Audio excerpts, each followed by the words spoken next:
पालखी सोहळ्याच्या तयारीला वेग, भाविक व वारकऱ्यांना सर्वोत्तम सुविधा देण्यासाठी सर्व यंत्रणांनी समन्वयानं काम करावं, महापौर विनायक कुंड्या यांचं वक्तव्य. श्री संत गजानन महाराज पालखी सोहळ्याच्या पार्श्वभूमीवर महापौरांच्या अध्यक्षतेखाली आढावा बैठक.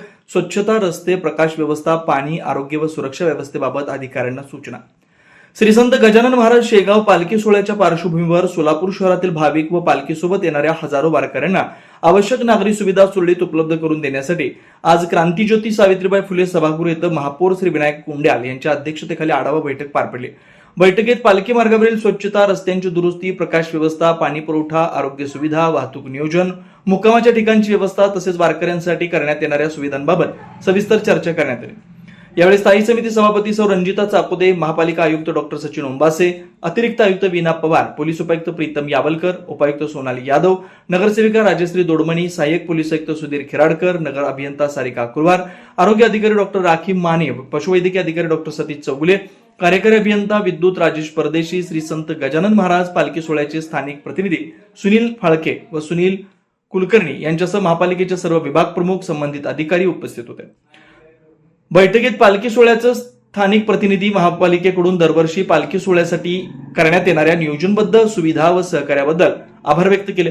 यावेळी पाणी गिरणी येथील स्वागतस्थळी भाविकांची होणारी गर्दी लक्षात घेऊन अतिरिक्त स्वच्छता कर्मचारी व फिरते स्वच्छता पथक नियुक्त करावं, पुरेशी प्रकाश व्यवस्था करावी, मुक्कामाच्या दोन्ही ठिकाणी अतिरिक्त फोकस लाईटची व्यवस्था करावी, पालखी मार्गावर पिण्याच्या पाण्याचं टँकर उपलब्ध ठेवावेत, रुग्णवाहिकेची सुविधा कायम ठेवावी अशा सूचना मागण्या मांडण्यात आल्या.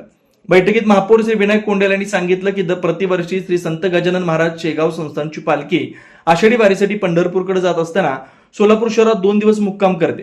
या कालावधीत हजारो भाविकांनी पालखीसोबत मोठ्या संख्येने वारकरी शहरात येत असतात.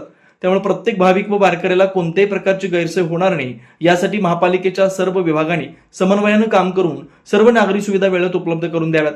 महापौरांनी संबंधित अधिकाऱ्यांना पालखी मार्गाची संपूर्ण स्वच्छता करणं, रस्त्यावरील खड्डे तातडीनं बुजवणं, मार्गालगत अडथळा ठरणाऱ्या झाडांच्या फांद्यांची छाटणी करणं, अखंड प्रकाश व्यवस्था ठेवणं, मुक्कामाच्या ठिकाणी स्वच्छ पिण्याचं पाणी, पाण्याचे टँकर, मोबाईल स्वच्छतागृह, नियमित स्वच्छता, अतिरिक्त स्वच्छता कर्मचारी, आरोग्य पथक, रुग्णवाहिका, औषधोपचाराची प्राथमिक सुविधा तसेच आवश्यक त्या सर्व नागरी सुविधा उपलब्ध करून देण्याच्या सूचना दिल्या. पालखीसोबत येणाऱ्या वारकऱ्यांच्या मुक्कामासाठी स्वच्छ व सुरक्षित परिसर, पुरेशा प्रकाशाची व्यवस्था, पिण्याच्या पाण्याचा नियमित पुरवठा, स्वच्छतागृहांची देखभाल, कचरा संकलनासाठी विशेष पथक तसेच आपत्कालीन परिस्थितीसाठी आरोग्य व आपत्कालीन सेवा सज्ज ठेवण्याचे निर्देश महापौरांनी दिले. यावर्षी पालखी मार्गामध्ये काही ठिकाणी बदल झाल्यामुळे नव्यानं समाविष्ट झालेल्या मार्गावर स्वच्छता, रस्ते दुरुस्ती, प्रकाश व्यवस्था, इतर सर्व आवश्यक सुविधा उपलब्ध करून देण्यात याव्यात असे स्पष्ट निर्देश महापौरांनी दिले. महापालिका व पोलीस प्रशासन यांनी परस्पर समन्वय ठेवून वाहतूक सुरक्षा व गर्दी व्यवस्थापन प्रभावीपणे हाताळावं असं त्यांनी सांगितलं. महापौर विनायक कुंड्याल म्हणाले, संत गजानन महाराज पालखी सोहळा हा श्रद्धा, सेवा आणि समन्वयाचा उत्सव आहे. सोलापूर शहरात येणाऱ्या प्रत्येक भाविक आणि वारकऱ्याला स्वच्छ, सुरक्षित व सर्व आवश्यक सुविधा उपलब्ध करून देणं महापालिकेची जबाबदारी आहे. सर्व विभागांनी समन्वयानं काम करून पालखी सोहळा निर्विघ्नाने यशस्वी होईल याची दक्षता घ्यावी. तसेच दर्शनासाठी येणाऱ्या सर्व भाविक व वारकऱ्यांनी महापालिका व पोलीस प्रशासनाला सहकार्य करून शिस्तबद्ध पद्धतीनं सोहळ्यात सहभागी व्हावा.